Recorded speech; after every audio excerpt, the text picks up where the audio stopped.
నమస్తే. తెలంగాణలో స్థానిక ఎన్నికల గడువు ముగిసిపోయింది. సర్పంచులు దాదాపుగా 50% పైగా బీసీలే గెలవడం జరిగింది. నెక్స్ట్ ఏంటి? MPTC, ZPTC. ఈ ఎన్నికల గురించే ఈరోజు జాజుల శ్రీనివాస్ గౌడ్ ఆధ్వర్యంలో ఈరోజు ఒక ముఖ్య కార్యకర్తల సమావేశం కూడా నిర్వహించుకున్నారు. ప్రెస్ మీట్ కూడా పెట్టడం జరిగింది. ఏంది ప్రధానంగా అంటే 42% రిజర్వేషన్ ఎంపీటీసీ, జెడ్పీటీసీ ఎన్నికల్లో కల్పించాల్సిందే. రేపు అసెంబ్లీ సమావేశాలు నడుస్తున్నాయి కదా, అఖిల పక్షాన్ని కూడా ఢిల్లీకి తీసుకుపోవాలని వాళ్ళ యొక్క భవిష్యత్ ప్రణాళికను రచించుకున్నారు. అసలు ఏం ప్రణాళిక, వాళ్ళ ఉద్దేశం ఏందనేది కనుక్కుందాం. సార్, ఈ మధ్యకాలంలో మీరు చూశారు 50% పైగా బీసీలు, నాకు తెలిసి ఎప్పుడు లేకుండానే మరి అసలు బీసీలకు సంబంధించి సర్పంచులు 50% పైగా ఉన్న ఈ యొక్క సందర్భంలో దానిపై మీ స్పందన ఏంది? ఫస్ట్ ఇది చాలా సంతోషకరమైనటువంటి విషయము. అంటే బీసీలలో వస్తున్నటువంటి చైతన్యానికి ఇది నిదర్శనం. బీసీలలో రోజు రోజుకు రాజకీయ చైతన్యం పెరుగుతుంది. గతంలో గెలుపు గుర్రాలు, వీళ్ళు టికెట్లు ఇస్తే కూడా గెలవరు బీసీలు, ఫలానా వాళ్ళే గెలుపు గుర్రాలు, ఫలానా వాళ్ళకి ఇస్తేనే టికెట్లు ఇస్తేనే గెలుస్తారు అనేది ఒక అపవాదు ఉండే. కానీ మొన్న జూబ్లీహిల్స్ ఎన్నికల్లో చూశారు, 3 ప్రధాన రాజకీయ పార్టీలు ఇవాళ బీఆర్ఎస్, బీజేపీ అగ్రకులాలకు ఇస్తే కాంగ్రెస్ బీసీకి ఇచ్చింది. కానీ అక్కడ కాంగ్రెస్ బీసీకి ఇచ్చిన తర్వాత కాంగ్రెస్ పార్టీ నుంచి నిలబడ్డటువంటి బీసీ అభ్యర్థిని బీసీ సమాజం అంతా గెలిపించుకోవడం జరిగింది.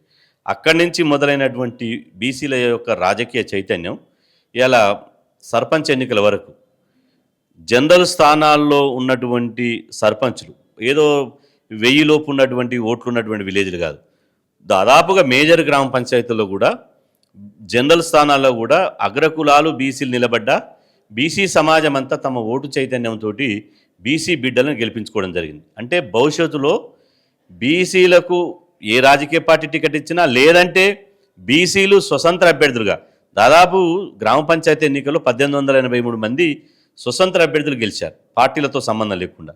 పార్టీ గుర్తులు లేనటువంటి ఎన్నిక అయినప్పటికీ పార్టీల యొక్క సహకారము, పార్టీల యొక్క మద్దతు తీసుకొని జరిగినటువంటి ఎన్నికలు. కాబట్టి ఈ సమయం లోపట ఇలా మట్టిలో నుంచి పుట్టమొలిసినట్టు ఒక రాజకీయ సామాజిక చైతన్యం తన్నుకొని వచ్చింది.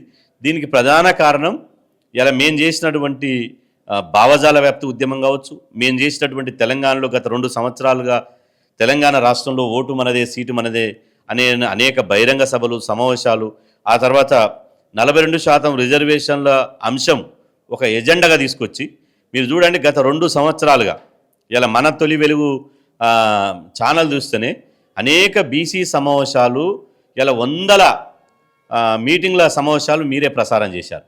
కాబట్టి 1000 మీటింగ్లు పెట్టగలిగినాం. అదేవిధంగా పట్టణాల నుంచి పల్లె వరకు ఇంతవరకు బీసీ ఉద్యమాలు గతంలో అనుకున్న స్థాయిలో పట్టణాలకే పరిమితమైనవి. కానీ ఇలా పట్టణాల నుంచి పల్లెకు బీసీ భావజాల ఉద్యమం వెళ్ళిపోయింది. ఇది మంచి పరిణామం. ఖచ్చితంగా రేపటి 2028లో వచ్చినా లేకపోతే 2029లో వచ్చినా ఇలా వచ్చేది బీసీల రాజ్యమే అనడానికి ఇది ఒక ప్రత్యక్ష ఉదాహరణ. ఇలా చాలామంది బీజేపీ వాళ్ళు బీజేపీ రాజకీయ శకం ఆరంభమైందని, బీఆర్ఎస్ వాళ్ళు బీఆర్ఎస్ శకం ఆరంభమైందని, కాంగ్రెస్ వాళ్ళు కాంగ్రెస్ శకం ఆరంభమైందని వాళ్ళు జబర్దలుచుకుంటారు. వాళ్ళు గ్రామ పంచాయతీ ఎన్నికలు ఫలితాలు రాగానే వాళ్ళు మీడియా సమావేశాలు పెట్టి కాంగ్రెస్ 66% గెలిచిందని రేవంత్ రెడ్డి గారు అంటున్నారు, అదేవిధంగా 33% గెలిచిందని కేటీఆర్ గారు అంటున్నారు, మేము 700 స్థానాలు గెలిచామని బీజేపీ అంటుంది. అసలు బీసీలు ఎంతమంది గెలిచిరని ఎవరు చెప్పలే. ఎందుకు అంటే ఒక్కసారి బీసీలు సుమారు 52%, 5380 పైగా బీసీ సర్పంచులు గెలిచిరంటే బీసీలలో ఒక సామాజిక విప్లవం మొదలవుతుంది, బీసీలలో ఒక రాజకీయ విస్ఫోటనం వస్తుంది, తెలంగాణ రాష్ట్రంలో ఒక బీసీల ప్రభంజనం మొదలైంది అని ఈ మెసేజీ పోతే కనుక రేపు భవిష్యత్తులో అగ్రకులాలకు రాజకీయంగా ఇలా వాళ్ళకు స్థానం ఉండదు. కాబట్టి దీనిని తొక్కిపెట్టాలి, దీనిని ఇలా బయటికి రానియకుండా చేయాలనే కుట్రలో భాగంగా 3 పార్టీలు చేశారు. ఇలా బీజేపీకి 700 సర్పంచ్ స్థానాలు వస్తే అదొక పెద్ద అదా? నేనంటున్నా, బీజేపీకి ఎందుకు స్థానాలు తగ్గినాయి? 42% రిజర్వేషన్లకు పార్లమెంట్లో బిల్లు పెట్టకుండా 42% రిజర్వేషన్లకు గవర్నర్ గారి ద్వారా, రాష్ట్రపతి ద్వారా అడుగడుగును అడ్డుకుంటున్నది. కాబట్టే బీసీ సమాజం ఇవాళ బీజేపీని ఓన్ చేసుకోలేకపోయింది.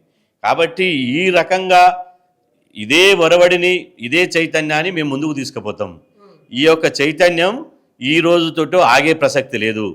ఖచ్చితంగా అసెంబ్లీ ఎన్నికల నాటికి 50% మంది బీసీ బిడ్డలను చట్టసభలో అడుగు పెట్టించడం కోసం మా ప్రయత్నం ఉంటుంది. అంటే అసలాట ఇప్పుడే మొదలైందని అనుకోవాలి. ఎందుకంటే సర్పంచ్ ఎన్నికలు పార్టీలో గుర్తుండదు. రేపు ఎంపీటీసీ జెడ్పీటీసీ ఎన్నికలు గుర్తుల మీద ఉంటాయి. అక్కడ బీసీల ఐక్యత నిజంగా వర్ధిల్తుందా? అసలు టికెట్లు ఇస్తారంటారా బీసీలకు? ఇవ్వకపోతే మీరు 0.5% ఉన్నోళ్ళకు 5% ఉన్నోళ్ళకు టికెట్లు ఇస్తే అవి గెలుపు గుర్రాలు ఓడిపోయే గుర్రాలు అయిపోయినాయి. నేను అంటున్నా, ఇప్పుడు ఉపరాష్ట్రపతి ఒక బీసీకి ఇచ్చిర్రు, బీజేపీ వాళ్ళు గెలిచిండు కదా. ఇలా ఇండియా కూటమి ఒక రెడ్డికి ఇచ్చిర్రు, సుదర్శన్ రెడ్డి గారికి, ఆయన ఓడిపోయింది కదా. అక్కడి నుంచి ఓడిపోతూనే ఉంటాను కదా. అంటే మెజార్టీ ఓట్లు బీసీ ఎస్సీ ఎస్టీలు అయినప్పుడు ఇలా మైనార్టీ ఓట్లు అగ్రకులాలైనప్పుడు ఎట్లా గెలుస్తారు? ఒకటి. రెండోది, ఒక బీసీలే కాదు, మొన్న సర్పంచ్ స్థానాలు మనం చూసుకున్నట్టయితే గ్రామ పంచాయతీల్లో 86% బీసీ ఎస్సీ ఎస్టీ మైనార్టీలు గెలిచారు. అంటే కేవలం 14% మాత్రమే ఇతరులు గెలిచారు, అగ్రకులాలు గెలిచారు. కాబట్టి ఇలా గ్రామీణ స్థాయిలో బీసీల చైతన్యం ఏ విధంగా ఉందో దీనిని బట్టి మనం అర్థం చేసుకోవచ్చు. కాబట్టి రేపు భవిష్యత్తులో కూడా మీరు ఎంపీటీసీ జెడ్పీటీసీలు ఎన్నికలు పెడుతున్నాం, ఎన్నికలు పెడితే మీకు మూడినట్టే అని చెప్తున్నాం. ఎన్నికలు పెట్టదు. ఇప్పుడంటే మీరు కోర్టు తీర్పులు ఉన్నాయని వంకలు చెప్పారు, కేంద్రం నుంచి నిధులు ఆగిపోతున్నాయని సాకులు చెప్పారు, అదేవిధంగా మీకు గ్రామాలు అస్తవ్యస్తమవుతాయని సాకులు చెప్పారు. కానీ ఎంపీటీసీ జెడ్పీటీసీల వల్ల ఏ విధంగా ఇబ్బంది రాదు కదా. అదొక నాయకత్వం పెరగడానికి, అదేవిధంగా ఒక చర్చ జరగడానికి మాత్రమే కదా. కాబట్టి మీరు కర్ణాటకలో లేవు ఎన్నికలు, ఇప్పుడు మహారాష్ట్రలో లేవు. కాబట్టి మీకు నిజంగా చిత్తశుద్ధి ఉంటే ఇలా రేపు 29 తారీఖు నాడు అసెంబ్లీ జరుగుతుంది కాబట్టి అసెంబ్లీ వేదిక ఒక కార్యాచరణ చేయండి. మీరు ఏనికైనా, నేను అంటున్నా, ఇక మీరు ఇంతకుముందు అన్నట్టు అంతకుముందు ఒక లెక్క, ఇప్పుడు ఒక లెక్క. మీరు ఇలా దురదృష్టవశాత్తు ఏంటంటే కేసీఆర్ గారు మొన్న 3 గంటలు మాట్లాడాడు, 3 నిమిషాలు కూడా బీసీల కోసం మాట్లాడాలి. ఎంత దురదృష్టం ఇది. కాబట్టి సరే, మాట్లాడకున్నా సంతోషమే మాకేమి. మీరు మాట్లాడినంత మాత్రాన బీసీలకు ఒరిగేదేం లేదు, మాట్లాడకపోతే వచ్చే నష్టం ఏం లేదు. కానీ ఇలా బీసీ సమాజం అన్నీ గమనిస్తుంటుంది, అన్నీ మనసులో పెట్టుకుంటారు. బీసీ సమాజము ఎవరు మేలు చేస్తున్నారు, ఎవరు తమ కోసం కొట్లాడుతున్నారు, ఎవరు జాతి కోసం పాటుపడుతున్నారు అని ఖచ్చితంగా గుర్తిస్తారు. కాబట్టి మేమనేది ఏంటంటే, ఇక్కడి నుంచి తెలంగాణలో గతంలో తెలంగాణ రాకముందు తెలంగాణ తెచ్చినామని కొంతమంది, తెలంగాణ ఇచ్చినామని కొంతమంది లేదు. తెలంగాణ తెచ్చిన వాళ్ళు 10 ఏళ్ళు పరిపాలించారు, తెలంగాణ ఇచ్చిన వాళ్ళు ఇప్పుడు పరిపాలిస్తుండ్రు. ఇక తెలంగాణ తెచ్చిన వాళ్ళు ఇచ్చిన వాళ్ళు ఇంటికి పరిమితం కావాల్సిందే. సామాజిక న్యాయం ఇలా తెలంగాణ రాష్ట్రంలో బీసీల రాజకీయ శకం మొదలైంది, సామాజిక న్యాయం ఉద్యమం మొదలైంది. ఏ శక్తి ఎవ్వరు కూడా దీన్ని అడ్డుకోజాలరు. అడ్డుకుంటే తొక్కుకుంట బోవుడే, ఎక్కడ కూడా వెనకడిగేసేటువంటి ప్రసక్తి లేదు. చివరే చెప్పండి, ఇప్పటిదాకా ఒక మాట అన్నారు మీరు, పార్టీలు వాళ్ళ యొక్క 33% గెలిచినా, మేము 66% గెలిచినామని వాళ్ళు చెప్పుకుంటారు, కానీ బీసీలు ఎంతమంది గెలిచారో అని చెప్పలేదని చెప్తారు.